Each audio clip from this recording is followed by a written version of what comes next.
שבת משיחנו ינהיג קהילתנו כולם יוצאים לקראתו לעזיז רבי דאגון ביתו אשרי כל משפחת ביתו כל אחד הוא יבכו מקובלת תפילתו לפני אלוקים אשרי משפחת Bishut Morev à la bataille, je voudrais vous raconter une belle histoire. Il y a eu une fois, Rabbi Hanina Bedossa, qu'il était un grand tzaddik, il était très pauvre. Et beaucoup des fois, sa femme lui dit, chaque vendredi, j'ai honte des voisins. J'ai honte des voisins que chacun il apporte. Il fait des achats pour Shabbat et nous on n'a rien du tout. Et chaque Shabbat, chaque vendredi, je dois faire semblant que je cuisine et que j'utilise le four avec la cheminée et je brûle des bois pour que les gens croient que je suis en train de cuisiner. Et j'ai honte qu'une fois quelqu'un il vient et il va voir que je me moque, que j'ai rien du tout dans le four.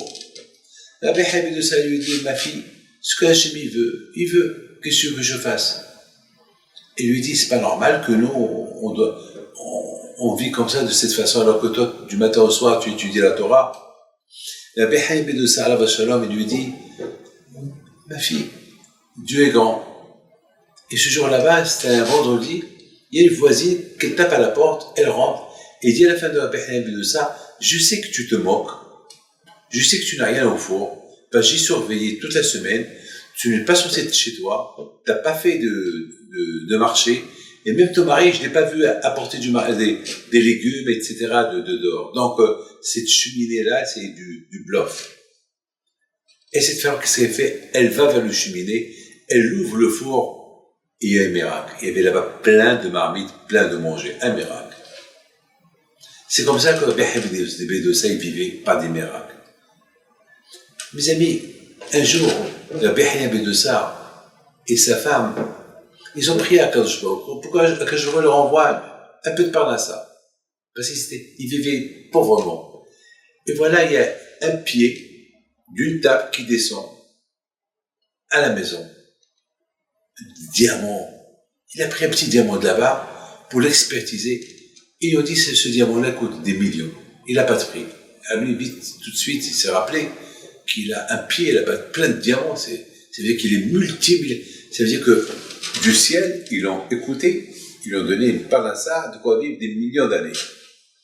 Le soir, ils rêvent qu'ils étaient au paradis, au Gan Eden, et chacun avec sa table, et sa table à lui, il lui manquait un pied. Lui fait ce rêve, sa femme fait ce rêve, ils se réveillent les deux à la fois affolés. Et la femme dit à son mari, tu as rêvé ce que je rêvais? Alors il lui dit, toi aussi tu as rêvé ce que je rêvais? Le pied? Oui. La table. Ça veut dire que notre table, il va lui manquer un pied dans l'autre monde. Alors on ne veut pas de cette richesse-là. Tant pis, Hachem il veut qu'on vive dans la pauvreté, alors tant pis. Cette table on ne la veut pas. Rabbi Hanina Bedossa prie au bon Dieu qui reprend le pied. Et il y a une main qui sort, elle prend le pied. Et nos sages ils disent que là il y a un grand miracle, parce que lorsque le bon Dieu donne, il ne reprend pas. Mais là, quand je trouve, il a repris. Ah, mais la question se pose, quoi, Rabbi Hanina Bedossa n'a pas le droit à vivre comme tout le monde? Et pourquoi on lui a donné un pied? Pourquoi on lui a pas donné, je ne sais pas moi, un peu de dollars, un peu de sous, un peu de shkalim? Pourquoi un pied qui coûte des centaines de milliards de dollars, qu'après on lui montre dans le rêve, je crois qu'il n'a pas eu le choix que de dire reprenez votre pied, je ne le veux plus. Pourquoi? Eh bien, mes amis, il faut savoir une chose. Hachem, il sait ce qu'il fait. Nous, on ne comprend pas. Nous, on ne sait pas ce que Hachem fait. On ne sait pas si l'argent, il est bien pour nous ou il n'est pas bien pour nous. On a vu beaucoup de gens qui n'avaient rien du tout. Ils étaient bien. Dès qu'ils ont eu de l'argent, ils ont quitté leur religion et ils sont devenus autrement. Ou bien, pour beaucoup de l'argent, ça peut rendre la personne fou. Je ne sais pas. Il faut savoir que Hachem, il sait à qui il donne. Et si Hachem, il donne à quelqu'un, il faut que ce monsieur sache qu'il ne faut pas qu'il soit l'esclave de l'argent. c'est l'argent qui doit être son esclave. C'est pas l'argent de lui dire, c'est moi ton maître, voilà ce qu'il faut faire. Va au casino, joue. Non. C'est à moi de manager, être le manager de mon argent. C'est à moi qui va décider avec mon argent quoi faire. J'ai vu quelqu'un qui vient chez moi, il voulait acheter une Porsche. J'ai dit, mais t'es fou. Mais t'as pas d'argent. Après que tu commences à travailler, comment tu vas acheter une Porsche? Il dit, non, j'ai un peu d'argent et j'ai fait un gros crédit. J'ai dit, mais pourquoi? Pour te monter, pour te montrer, pour te vanter. Quelle est la raison? Dis-moi la raison pourquoi. Oui, mes copains, je veux montrer à mes copains, mais tu vois, mais ils s'en foutent de toi, tes copains. Mais tu vas montrer à tes copains quoi? Que tu es fou? Pourquoi la Porsche? Pour la Porsche? Achète une 4 chevaux, achète-toi une, je sais pas, achète une petite voiture. Pourquoi une Porsche? Pourquoi il faut?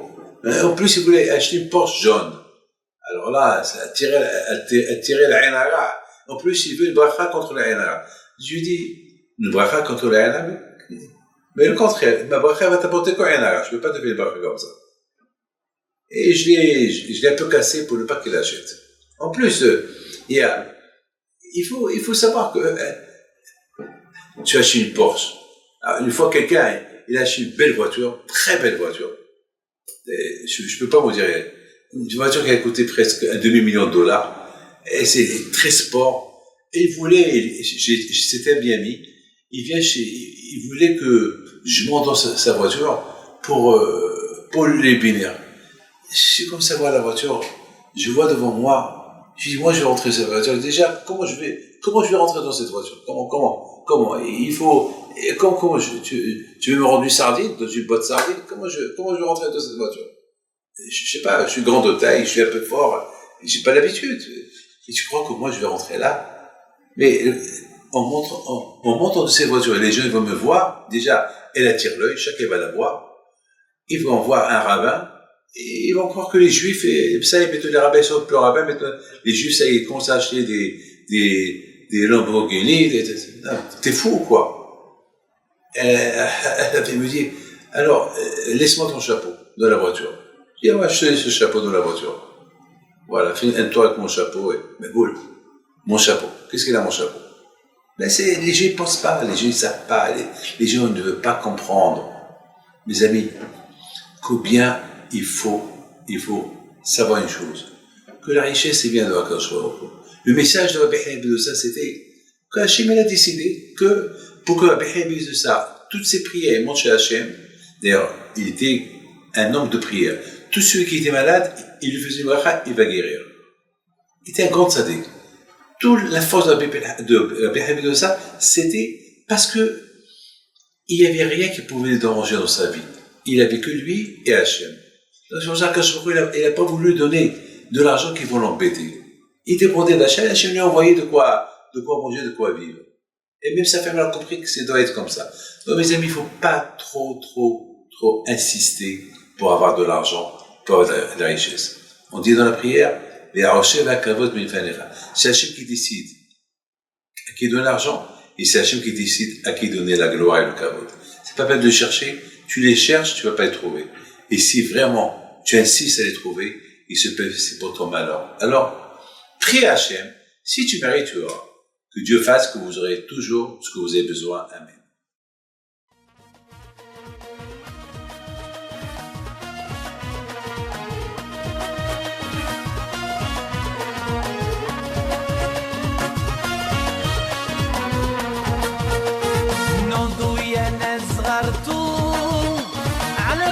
حي بنتو وقف لنا زي خو